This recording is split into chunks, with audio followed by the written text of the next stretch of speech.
Udah ikut ke kontrakan saya aja daripada di sini sendirian. Warga melihat sopir truk itu membawa bule ke kamar kosnya. Bajunya lusuh, uangnya pas-pasan, dan bule itu kehabisan segalanya. Malam itu, satu gang langsung berpikir yang paling kotor. Padahal, tak satu pun dari mereka tahu alasan sebenarnya mereka berakhir di KUA. Halo teman-teman, selamat datang kembali di channel ini. Sebelum kita masuk ke kisahnya, pastikan kamu subscribe, like, dan share video ini, karena cerita malam ini bukan sekadar drama, tapi kisah tentang ketulusan yang diuji oleh prasangka. Tonton sampai habis, karena akhirnya tidak akan kamu duga. Sore itu, jalan lintas kota masih basah oleh hujan yang baru saja reda. Asap tipis naik dari aspal panas, bercampur bau solar dari kendaraan besar yang berlalu lalang. Di bahu jalan, truk-truk berhenti sebentar, ada yang mengecek ban, ada yang sekadar menunggu waktu malam. Bagas, sopir truk, berusia 36 tahun, memarkir kendaraannya di dekat warung kecil yang sudah mulai sepi. Hidup Bagas sederhana. Ia jarang pulang kampung, jarang libur, dan hampir seluruh hidupnya dihabiskan di balik setir. Ia tidak punya banyak tabungan, tidak punya rumah sendiri, dan tidak punya siapapun yang benar-benar menunggunya. Namun satu hal yang ia pegang teguh, ia tidak suka ikut campur urusan orang, apalagi mencari masalah. Setelah membeli kopi sachet dan sebungkus nasi, Bagas kembali ke truk. Tangannya sudah memegang gagang pintu, ketika matanya menangkap sesuatu di seberang jalan. Seorang wanita bule duduk di trotoar. Punggungnya menempel pada tiang lampu. Rambut pirangnya kusut, sebagian menutupi wajah. Ransel kecil tergeletak di samping. Tampak kosong. Ia tidak menangis keras, tidak melambaikan tangan meminta bantuan. Ia hanya duduk diam, menunduk, seolah menunggu sesuatu yang bahkan tidak ia ketahui. Bagas menutup pintu truk pelan. Nalurinya menyuruh pergi. Terlalu banyak cerita buruk tentang orang yang berpura-pura susah. Terlalu banyak risiko bagi sopir sepertinya. Namun saat angin meniup rambut wanita itu dan menyingkap wajahnya, Bagas melihat kelelahan yang nyata. Mata merah, kulit pucat, bibir pecah-pecah. "Kamu kenapa?" tanya Bagas akhirnya. Dengan bahasa Inggris seadanya, wanita itu menoleh perlahan. Matanya kosong beberapa detik, sebelum akhirnya fokus. I lost everything," katanya lirih. "Money, phone, passport." Namanya Elena. Ia baru tiba pagi tadi dengan bus antar kota. Di terminal, tasnya dirampas. Ia berusaha mencari bantuan, tapi bahasa dan ketakutan membuatnya tersesat. 2 hari terakhir ia hampir tidak makan, tidak tidur, dan tidak tahu harus kemana. Bagas mendengar tanpa menyela. Ia tahu rasa terpojok itu. Ia pernah tidur di dalam truk berhari-hari, kehabisan uang, menunggu muatan yang tak kunjung datang. Bedanya, ia masih punya bahasa dan kenalan. Elena tidak punya apa-apa. Tanpa berkata panjang, Bagas membuka nasi bungkusnya dan menyodorkannya. "Makan dulu," katanya singkat. Elena ragu, lalu menerima. Tangannya gemetar saat menyuap. Air mata jatuh ke nasi, membuat Bagas menunduk agar tidak terlihat. Bukan karena malu, tapi karena ia tidak ingin membuat Elena merasa lebih rapuh. Saat itulah orang-orang mulai melirik. 2 pengendara motor melambat. Seorang pedagang menoleh. Bisik-bisik muncul, pelan tapi tajam. Sopir truk sama bule. "Wah, kok bisa? Jangan." Bagas merasakan panas di tengkuknya. Ia tahu bagaimana serita-serita seperti ini berakhir cepat, kotor, dan sulit dibersihkan. Namun ia tetap berdiri di situ, memastikan Elena makan sampai selesai. "Harimau gelap," kata Bagas kemudian. "Di sini tidak aman." Elena menelan ludah. I don't know where to go. Bagas memejamkan mata sejenak. Pilihan itu berat. Mengantar Elena kemanapun berarti melibatkan dirinya lebih jauh. Namun membiarkannya di jalan berarti menyerah pada rasa takut sendiri. Ada kos dekat sini, katanya akhirnya. Sederhana. Sederhana. Kamu bisa istirahat. Elena menatapnya lama, mencari tanda-tanda bahaya. Yang ia temukan hanyalah kelelahan dan kehati-hatian yang jujur. Oke, jawabnya pelan.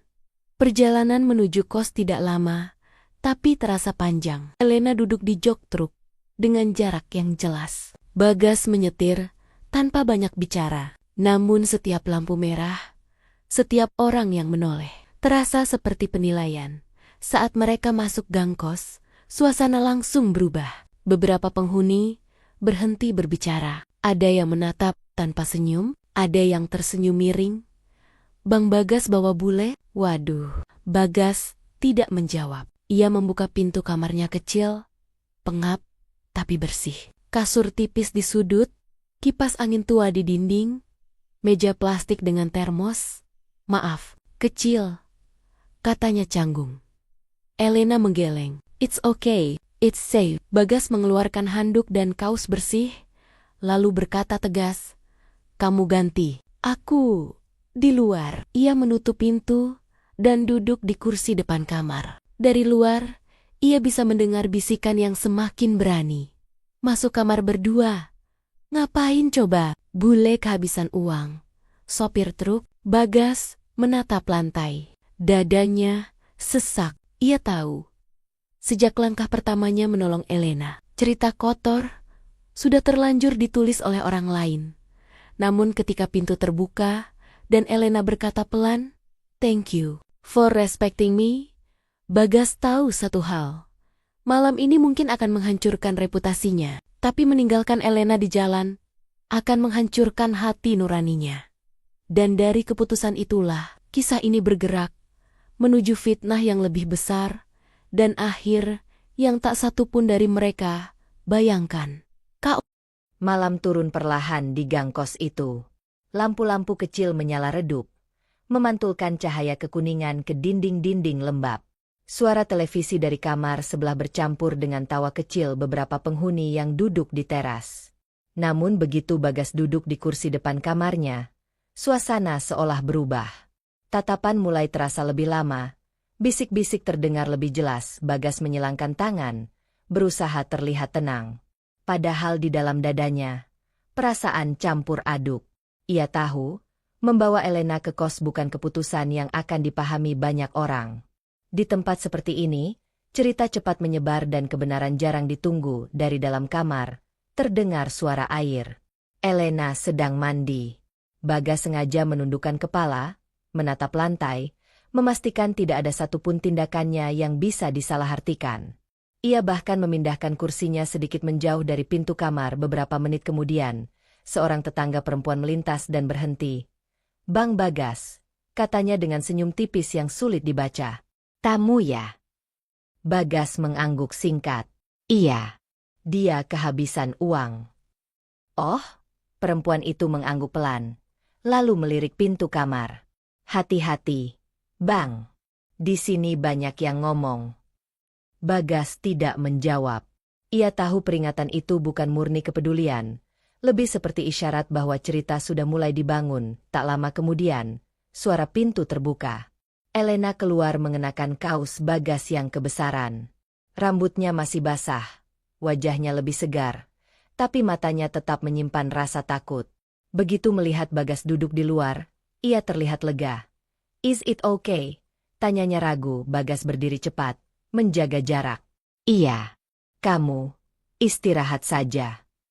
Ia menyerahkan kantong plastik berisi makanan dan air minum. Elena menerima dengan dua tangan. "Thank you," katanya pelan. "You are very cheerful." Bagas tersenyum kecil. Canggung. Harus begitu. Mereka makan dengan jarak jelas. Elena di dalam kamar, Bagas di luar. Namun bagi orang-orang yang melihat dari kejauhan, fakta kecil sering kalah oleh imajinasi besar. Masuk kamar juga akhirnya. bisik seseorang. Pasti dikasih imbalan, sahut yang lain. Bule kehabisan uang mahaya gitu. Bagas mendengar sebagian kalimat itu. Tangannya mengepal, lalu mengendur. Ia tidak ingin membuat keributan. Ia tahu, membalas hanya akan memperkeruh keadaan. Saat malam semakin larut, Bagas membuka pintu kamar sedikit. "Kamu tidur di kasur," katanya. "Aku di lantai." Elena terkejut. "No, you don't have to." Bagas menggeleng. "Aku lebih nyaman begitu." Ia menggelar tikar tipis di lantai, membelakangi Elena. Lampu tetap menyala. Tidak terang, tidak gelap.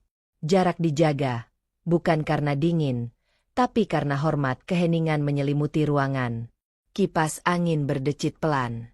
Dari luar, suara motor melintas sesekali. Beberapa menit berlalu sebelum Elena bersuara. "Bagas." "Iya." "Why are people angry?" Bagas menarik napas panjang. Ia memilih kata-kata yang sederhana. Karena mereka melihat tanpa tahu cerita. Elena terdiam. "I don't want to cause you trouble." "Kamu tidak," jawab Bagas cepat. "Ini pilihanku." Kalimat itu membuat Elena menutup mata. Untuk pertama kalinya sejak dirampok, ia merasa tidak sendirian. Pagi datang dengan udara pengap. Begitu pintu kamar dibuka, Bagas langsung disambut tatapan tajam. Pemilik kos memanggilnya ke sudut. "Bagas," katanya datar. "Saya tidak mau masalah. Tamu kamu itu bikin omongan." Bagas menunduk. "Dia cuma sementara. Kami urus ke polisi hari ini." Pemilik kos menghela napas. "Saya kasih waktu. Tapi jangan macam-macam." Kata-kata itu terdengar seperti ancaman halus. Bagas mengangguk. Di kepalanya, ia menghitung langkah.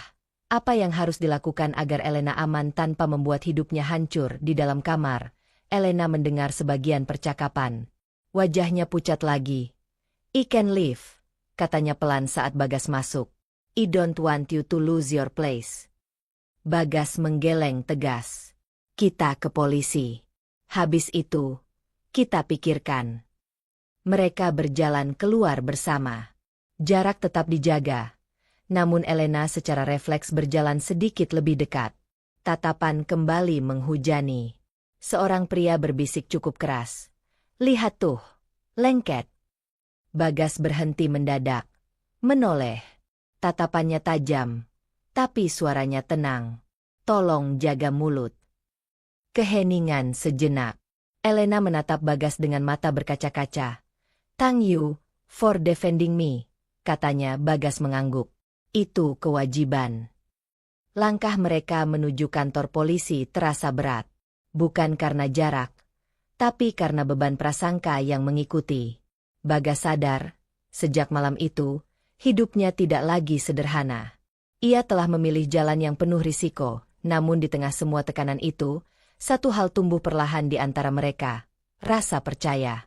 Bukan karena kata-kata manis, bukan karena sentuhan, tapi karena batasan yang dijaga dengan konsisten, dan justru dari jarak itulah, sebuah ikatan mulai terbentuk, tenang, pelan, dan jauh dari bayangan kotor yang dibangun orang-orang. Udara pagi terasa berat saat Bagas dan Elena melangkah menuju kantor polisi kecamatan. Matahari belum tinggi, tapi panas sudah menempel di kulit.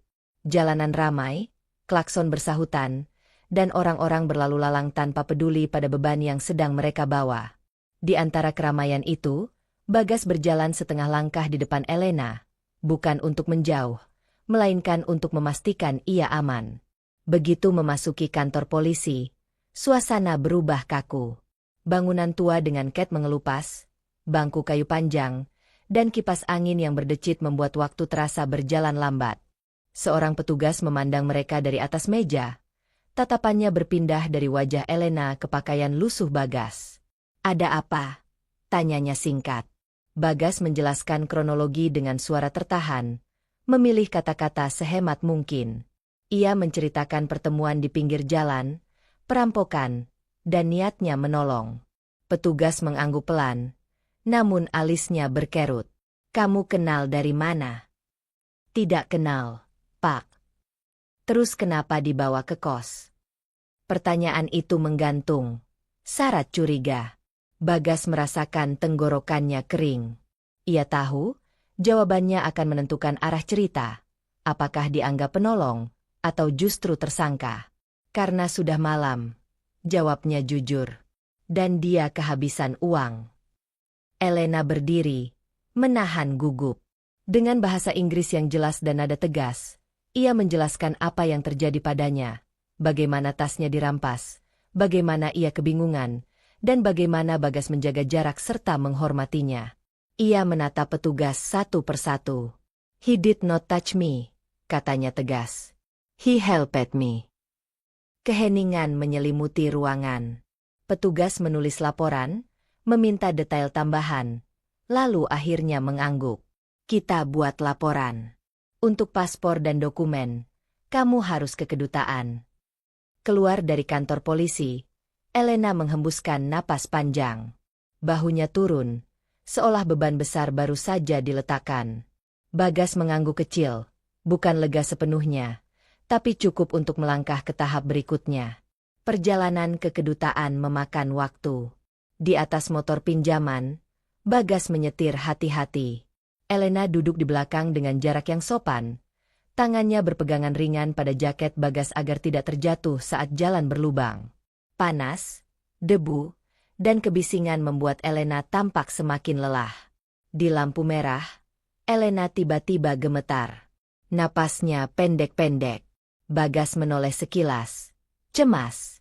"Kamu kenapa?" tanyanya. "I'm scared," jawab Elena lirih. "Everything fails. Unstable." Refleks, Elena meletakkan tangannya di punggung tangan Bagas yang memegang setir. Hanya sesaat, sekadar mencari pegangan. Sentuhan itu singkat, hampir tak terasa. Namun tepat di momen itu, seorang pengendara lain menoleh dan melihatnya. Tatapan mereka bertemu, cukup lama untuk menumbuhkan asumsi. Bagas menyadari sentuhan itu dan perlahan menarik tangannya, bukan karena tidak peduli, melainkan untuk menjaga batas. "Tenang," katanya. "Kita sampai sebentar lagi." Di kedutaan, prosedur panjang menunggu. Formulir, fotokopi, antrean. Bagas duduk di kursi luar, merasa asing di tengah gedung rapi dan orang-orang berpakaian formal. Ia menunduk, memikirkan hidupnya yang selama ini jauh dari dunia seperti itu. Elena keluar dengan map tipis berisi dokumen sementara. "They will help," katanya. "But it takes time." Bagas mengangguk. "Kita sabar." Saat mereka keluar gedung, matahari sudah tinggi. Di trotoar, dua orang yang sebelumnya melihat momen di lampu merah berbisik sambil menunjuk. "Tuh kan," kata salah satu. "Pegang tangan. Pasti ada apa-apa." Kata-kata itu tidak keras, tapi cukup jelas. Bagas berhenti. Elena menyadari perubahan sikap Bagas dan menoleh. "Did I do something wrong?" tanyanya cemas. Bagas menggeleng. "Tidak, mereka yang salah paham." Namun salah paham itu cepat menyebar. Saat mereka kembali ke kos, suasana terasa berbeda. Tatapan lebih tajam. Bisik-bisik lebih berani. Katanya di jalan pegang-pegangan. Di kantor polisi dibela-bela. "Ya jelaslah." Pemilik kos memanggil Bagas lagi. Nada suaranya lebih tegas. "Bagas, saya dapat laporan. Jangan bikin repot. Kalau masalah ini membesar, saya tidak mau ikut." Bagas mengangguk. Rahangnya mengeras. "Saya mengerti." Di kamar, Elena duduk di tepi kasur, menatap lantai. "I think imade it worse," katanya pelan. "Maybe short live." Bagas duduk di lantai, menjaga jarak. "Bukan kamu.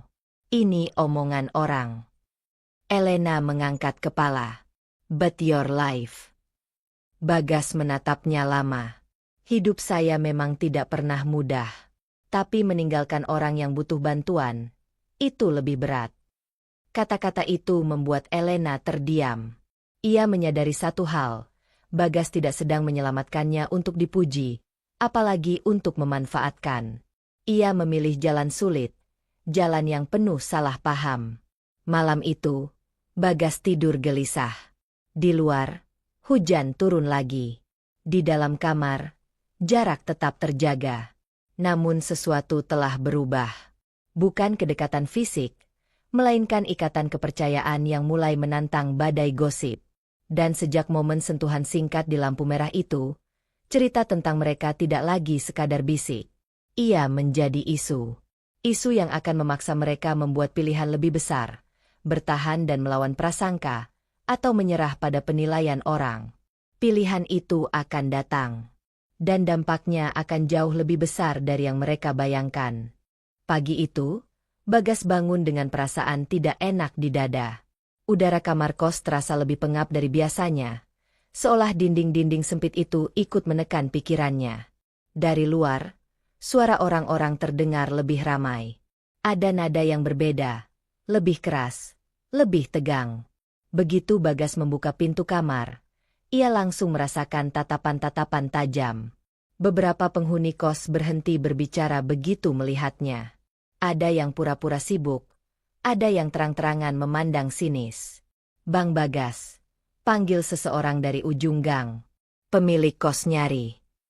Bagas menarik napas panjang sebelum melangkah. Di teras kecil, pemilik kos sudah menunggu dengan wajah serius. Di sampingnya berdiri dua orang yang Bagas kenal, tetangga yang paling sering menyebarkan gosip. "Bagas," kata pemilik kos tanpa basa-basi, "saya tidak mau tempat ini jadi bahan omongan. Cerita tentang kamu dan bule itu sudah kemana-mana." Bagas menunduk. "Saya paham, Pak. Tapi tidak ada yang salah." "Masalahnya," lanjut pemilik kos, suaranya menurun tapi tegas, "orang-orang tidak mau tahu benar atau salah. Mereka hanya tahu cerita." Salah satu tetangga menyela, "Kami cuma khawatir, Pak. Jangan sampai ada hal-hal yang tidak pantas." Kata tidak pantas diucapkan dengan tekanan khusus. Bagas mengepalkan tangan, lalu melepaskannya perlahan. Ia tahu, emosi hanya akan memperburuk keadaan. "Saya sudah urus ke polisi dan kedutaan," katanya. "Dia cuma sementara."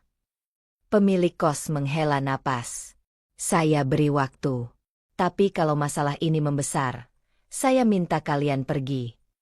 Kalimat itu menghantam Bagas keras. Pergi berarti kehilangan satu-satunya tempat ia bernaung. Pergi berarti harus memilih antara hidupnya sendiri atau keselamatan Elena.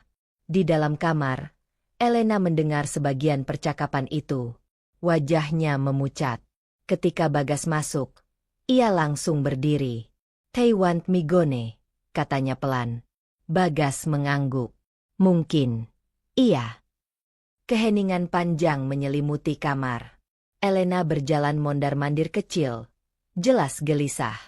"I can live today," katanya. "I don't want you to lose everything because of me." Bagas menatapnya lama. Ia tahu keputusan itu masuk akal. Ia juga tahu, membiarkan Elena pergi sendirian dalam kondisi belum stabil adalah hal yang bertentangan dengan nuraninya. "Kita pikirkan baik-baik," katanya akhirnya. "Aku tidak mau kamu pergi karena takut." Siang itu, gosip makin liar. Kabar sampai ke tempat Bagas biasa mangkal dengan truk. Seorang rekan sopir menepuk bahunya dengan nada bercanda yang terasa pahit. "Gas, katanya dapat bule ya? Jangan lupa traktir." Bagas tersenyum kaku. Bukan begitu ceritanya. Namun candaan-candaan itu menyebar cepat. Bahkan atasan Bagas memanggilnya. "Kamu bawa masalah ke pekerjaan?" tanya atasan dengan alis terangkat. Bagas menjelaskan dengan tenang. Ia merasa seperti harus membuktikan moralnya di setiap sudut hidupnya, sesuatu yang tidak pernah ia minta. Sore hari, Elena mengambil keputusan sendiri. Ia keluar kamar dan menemui beberapa tetangga yang paling vokal. Dengan bahasa Inggris bercampur Indonesia sederhana, ia berbicara dengan suara bergetar namun tegas. "I am here because I was helped," katanya. "Not because of bad things." Beberapa orang terdiam. Yang lain tertawa kecil, tidak percaya. Namun keberanian Elena meninggalkan kesan. Ia tidak bersembunyi. Ia tidak lari. Malam datang dengan hujan deras. Bagas duduk di kursi depan kamar, menatap air yang mengalir di selokan kecil. Elena duduk di ambang pintu. Aku tahu ini berat, kata Elena pelan.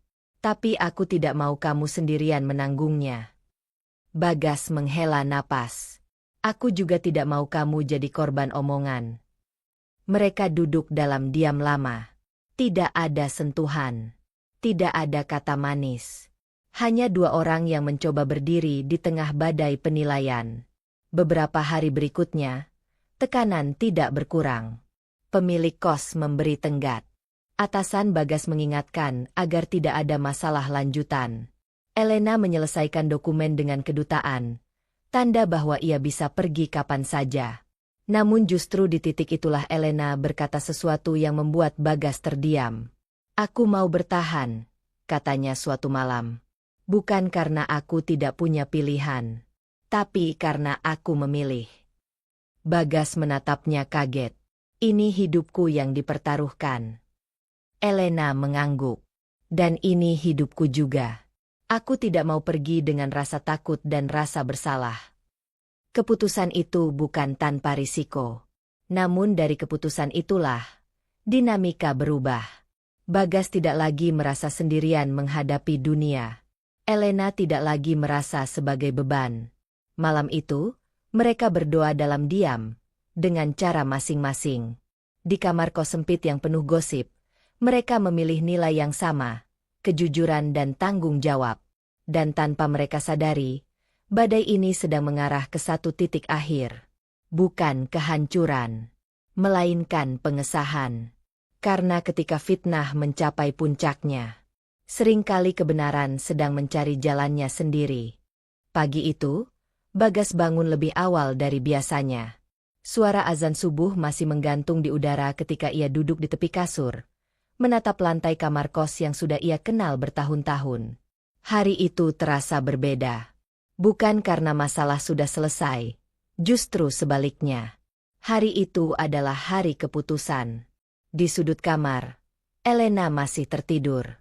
Wajahnya tenang, jauh dari bayangan bule tersesat yang pertama kali Bagas temui di pinggir jalan. Dalam beberapa bulan terakhir, Elena telah berubah. Ia tidak lagi sekadar orang yang ditolong, melainkan seseorang yang berdiri sejajar, memikul beban yang sama. Bagas menatap tangannya sendiri, tangan kasar yang selama ini hanya memegang setir dan karung. Ia tahu, apapun yang akan ia lakukan hari ini akan mengubah hidupnya secara permanen. Ketika Elena bangun, Bagas menyeduh kopi sederhana. Mereka duduk berhadapan, sunyi beberapa saat. Aku sudah pikirkan semuanya, kata Bagas akhirnya. Suaranya tenang, tapi matanya menunjukkan ketegangan. Tentang omongan orang, tentang hidup kita, tentang kamu, dan aku. Elena mengangguk. Aku juga. Bagas menarik napas panjang. Aku tidak mau kita terus hidup di tengah prasangka. Aku tidak mau kamu dianggap macam-macam. Dan aku juga tidak mau hidupku berjalan sambil terus membuktikan bahwa aku bukan orang jahat. Elena menatapnya lama. Apa yang kamu pikirkan? Bagas berdiri, lalu mengambil sebuah kotak kecil dari tas kerjanya. Bukan kotak mewah, hanya kotak beludru murah yang ia beli dengan sisa uangnya. Tangannya sedikit gemetar saat ia membukanya. Di dalamnya ada cincin sederhana. Tidak besar, tidak berkilau. Namun Elena tahu, cincin itu bukan dibeli dengan uang berlebih, melainkan dengan tekad. Aku tidak kaya, kata Bagas pelan. Aku bukan siapa-siapa. Tapi kalau kamu mau, aku ingin kita mengakhiri semua fitnah ini dengan cara yang benar. Elena menutup mulutnya. Air mata langsung mengalir. Kamu, melamarku? Tanyanya. Suaranya hampir tidak keluar. Bagas mengangguk. Aku ingin kita ke KUA. Resmi. Biar orang boleh bilang apa saja. Tapi kita tahu ini halal.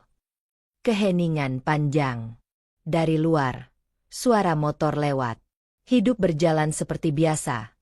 Namun bagi mereka, dunia berhenti sesaat. Elena berdiri dan memeluk Bagas.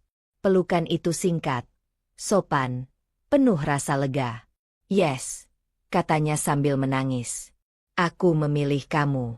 Bukan karena aku tidak punya pilihan, tapi karena aku ingin." Kabar itu menyebar cepat. Lebih cepat dari gosip sebelumnya. Ada yang terkejut. Ada yang tidak percaya. Ada pula yang terdiam. Karena cerita yang mereka bangun sendiri kini runtuh. Proses menuju KUA tidak mudah. Bagas harus mengurus berkas, wali, dan saksi. Elena harus menyelesaikan administrasi lintas negara. Namun untuk pertama kalinya, orang-orang yang dulu memandang sinis mulai membantu. Ada yang meminjamkan motor, ada yang mengantar, ada yang sekadar memberi saran. Hari itu akhirnya tiba. Bagas mengenakan kemeja putih sederhana. Elena mengenakan busana sopan, tidak mencolok, namun anggun. Mereka duduk berdampingan di ruang KUA yang sederhana, dinding hijau pucat, meja kayu tua, dan kipas angin yang berputar pelan. Penghulu menatap mereka bergantian. "Kalian siap?" Bagas mengangguk mantap. Elena tersenyum sambil mengusap air mata. Ijab kabul berlangsung singkat. Suara Bagas sempat bergetar di awal, namun kemudian mantap. Satu tarikan napas panjang, dan kata sah terucap. Tidak ada pesta besar. Tidak ada sorak-sorai. Namun di ruangan kecil itu, semua fitnah yang pernah ada seolah luruh. Beberapa tetangga kos datang. Ada yang menyalami dengan canggung. Ada yang tersenyum malu. Tidak ada yang berani mengulang gosip lama. Setelah resmi menikah, hidup Bagas dan Elena berubah perlahan. Tidak langsung mudah, tapi lebih tenang. Elena mulai belajar bahasa Indonesia lebih serius. Bagas bekerja lebih giat. Mereka pindah ke kontrakan kecil, bukan karena diusir, tapi karena ingin memulai lembaran baru. Suatu sore, Bagas dan Elena duduk di teras kontrakan mereka. Matahari terbenam perlahan. "Kamu menyesal?" tanya Bagas tiba-tiba. Elena menggeleng. "Aku menyesal bukan karena apa yang terjadi, tapi karena orang-orang terlalu cepat menilai." Bagas tersenyum kecil. Setidaknya sekarang, mereka tidak punya bahan lagi. Elena tertawa pelan. "Iya. Karena yang mereka kira kotor, ternyata berakhir di KUA." Bagas menggenggam tangan Elena, kali ini tanpa takut disalahartikan. Tanpa perlu menjelaskan apapun pada siapapun. Karena pada akhirnya, kebenaran tidak butuh teriak keras. Ia hanya butuh waktu, dan keberanian untuk memilih jalan yang benar. Dan bagi Bagas, semua itu dimulai dari satu keputusan kecil di pinggir jalan. Keputusan untuk menolong. Meski dunia memilih menuduh.